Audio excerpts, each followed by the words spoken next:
Section 4.7, Order of Operations with Fractions. In this video we will review the difference between odd and even factors and how to take powers of fractions, rules guiding order of operations, the definition of a complex fraction, how to use the standard order of operations to simplify a complex fraction, how to use clearing fractions to simplify a complex fraction, and how to find the area of a trapezoid. Let's begin by taking powers of fractions. Recall that a to the m equals a times a, and so on m times. Example 1. Simplify negative 3/4 to the second power. Solution. By definition, negative 3/4 to the second power equals 2 factors of negative 3/4 multiplied together. This is just two fractions multiplied together. So we'll multiply the numerators, product of 3 and 3, and the denominators get the product of 4 and 4. The two negatives is just a positive. So 3 times 3 is 9 in the numerator, and 4 times 4 is 16 in the denominator. Therefore, negative 3/4 to the second power equals 9 over 16. Example 2. Simplify negative 2/3 cubed. Solution. By definition, negative 2/3 cubed equals the product of 3 factors of negative 2/3.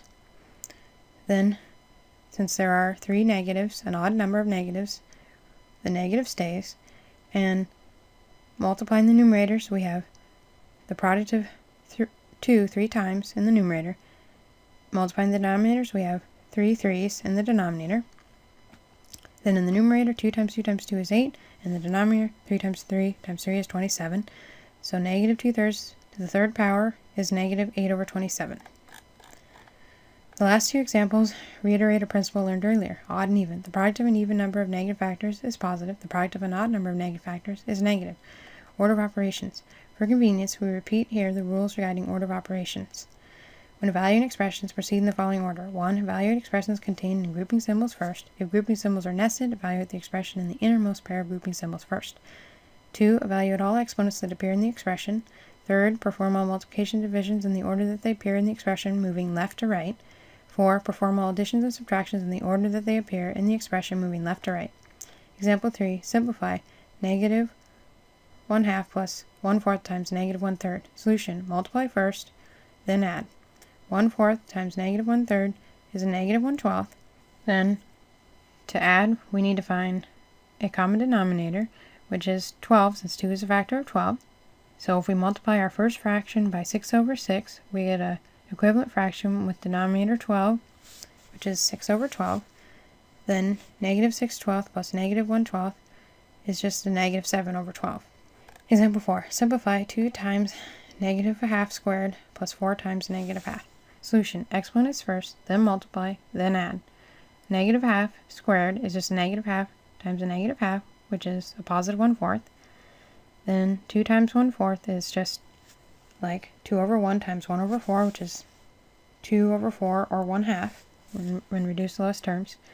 Then 4 times a negative 1/2 is just 4 over 1 times a negative 1/2, which is 4 over 2, or 2 over 1 with a negative. Then 1/2 plus a negative 2 over 1 do not have common denominators. The LCD of 2 and 1 is 2, so if we multiply the second fraction by 2 over 2, we get an equivalent fraction of negative 4 over 2. Then 1 plus a negative 4 is a negative 3, so the result is negative 3 over 2. Example 5. Given a equals negative 3/4, b equals 1/2, c equals 1/3, and d equals a negative 1/4, evaluate the expression the product of a and b minus the product of c and d. Solution. Recall that it is good practice to prepare parentheses before substituting. Substitute the given values into the algebraic expression, then simplify using order of operations. Substitute negative 3/4 for a, 1/2 for b, 1/3 for c, and negative 1/4 for d. Then multiply negative 3/4 times 1/2 is a negative 3/8, and 1/3 times negative 1/4 is a negative 1/12. Change the subtraction to adding the opposite to get negative 3/8 plus 1/12. Then change to equivalent fractions with least common denominator 24. Multiply the first fraction by 3 over 3 to get 9 over 24, and the second fraction by 2 over 2 to get 2 over 24. Then negative 9 plus 2 is negative 7, so the result is negative 7 over 24. Example 6. Given a equals -1/4 and b equals 1/2, evaluate the difference of a squared and b squared divided by the sum of a and b. Solution. Recall that it's good practice to prepare parentheses before substituting. Substituting the given values in the algebraic expression and evaluate exponents first. So substitute -1/4 for a, 1/2 for b. Evaluating the exponents first, -1/4 squared is 1/16, and 1/2 squared is 1/4. So now we have 1/16 minus 1/4 divided by a -1/4 plus 1/2. We must evaluate parentheses first. Inside each set of parentheses, create equivalent fractions and perform subtractions and additions next. So, looking at the first set of parentheses, the denominators are 16 and 4. The LCD is 16, since 4 is a factor of 16. We'll multiply the second fraction by 4/4 to get equivalent fraction 4/16. Then 1 minus 4 is a -3. So we get -3/16. Looking at the second parentheses, we have 2 and 4. The LCD is 4. We'll multiply the second fraction by 2/2 to get equivalent fraction 2/4. Then -1 plus 2 is a +1. So the second fraction becomes 1/4. Then we have -3/16 divided by 1/4. We'll invert the second fraction and multiply to get -3/16 times 4/1. Then 3 times 4 is 12. 1 times 16 is 16. So the result is -12/16. Reduce, divide both by 4. 12 divided by 4 is 3. 16 divided by 4 is 4. So the reduce to lowest terms result is -3/4. In the last step, you could also reduce by prime factoring numerator and denominator and canceling common factors. Complex fractions. When the numerator and denominator of a fraction contain fractions themselves, such an expression is called a complex fraction. You can use the standard order of operations to simplify a complex fraction. Recall the advice when a fraction is present. Simplify the numerator and denominator separately, then divide. Example 7. Simplify. -1/2 plus 1/3 over 3/4 minus 3/2. Solution. We have addition in the numerator and subtraction in the denominator. In each case, we need equivalent fractions with a common denominator. The common denominator for the fractions in the numerator is 6. We'll multiply the first fraction by 3/3 to get equivalent fraction 3/6, and the second fraction by 2/2 to get equivalent fraction 2/6. Then the common denominator in the denominator of the complex fraction is 4. We'll multiply the second fraction in the denominator by 2/2 to get equivalent fraction 6/4.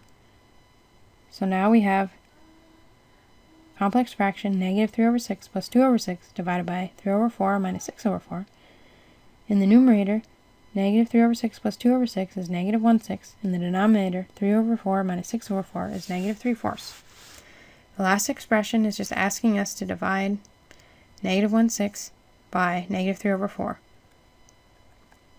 We can rewrite it, then invert and multiply the second fraction to get -1/6 times a -4/3.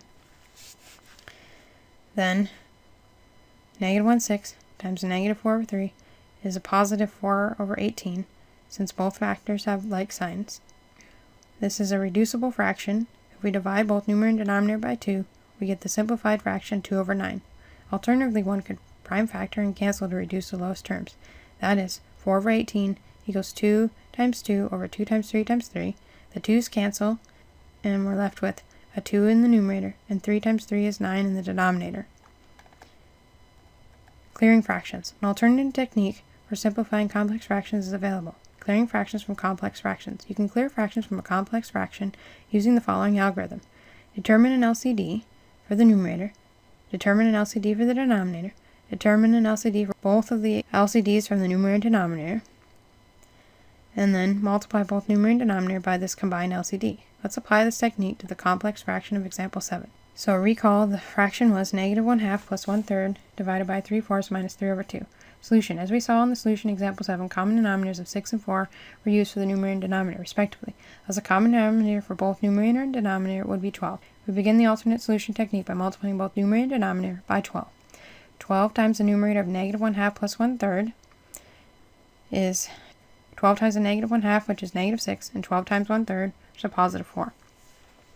12 times the denominator of 3 over 4 minus 3 over 2 leads to 12 times 3 over 4, which is 9, and 12 times 3 over 2 would be a minus 18. So we have negative 6 plus 4 divided by 9 minus 18. Negative 6 plus 4 is negative 2. 9 minus 18 is negative 9. 2 negatives is a positive. The result is a plus 2 over 9.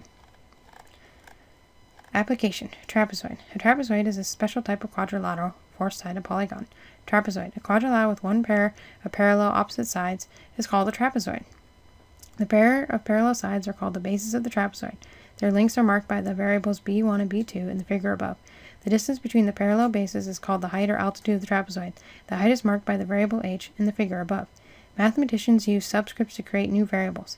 Thus, b1 or b sub 1 and b2 is b sub 2 are two distinct variables, and in this case, to represent the length of the bases of the trapezoid. By drawing in a diagonal, we can divide the trapezoid into two triangles. We can find the area of the trapezoid by summing the areas of the two triangles. The shaded triangle in figure 4.14 has base b1 and height h. Hence, the area of the shaded triangle is 1/2 b1 times h. The unshaded triangle in figure 4.14 has base b2 and height h. Hence, the area of the unshaded triangle is 1/2 b2 times h. Summing the areas, the area of the trapezoid is 1/2 b1h plus 1/2 b2h. We can use the distributive property to factor out a 1/2 h, so the area of a trapezoid with bases b1 and b2 and height h is 1/2 h times the sum of b1 and b2. That is, to find the area, sum the bases, multiply by the height, and take 1/2 of the result. Example 9. Find the area of the trapezoid picture below, with bases 2.5 inches and 4 1/4 inches, and height 3 inches. The formula for the area of trapezoid is area equals 1/2 times the height as the sum of the bases. Substituting the given bases and height, we get 1/2 times 3 times 4 1/4 plus 2 1/2. Simplify the expression inside the parentheses first. Change mixed fractions to improper fractions, make equivalent fractions with a common denominator, then add. So 4 1/4 is equivalent to, and 2 1/2 is equivalent to the improper fraction 5 over 2. Changing 5 over 2 to an equivalent fraction with a denominator 4, we get 10 over 4. 17 over 4 plus 10 over 4 equals 27 over 4. Then 1/2 times 3 or 3 over 1 times 27 over 4 equals 81 over 8. This improper fraction is a perfectly good answer, but let's change this result to a mixed fraction. 81 divided by 8 is 10 with a remainder of 1. Thus the area of the trapezoid is a equals 10 1/8 square inches.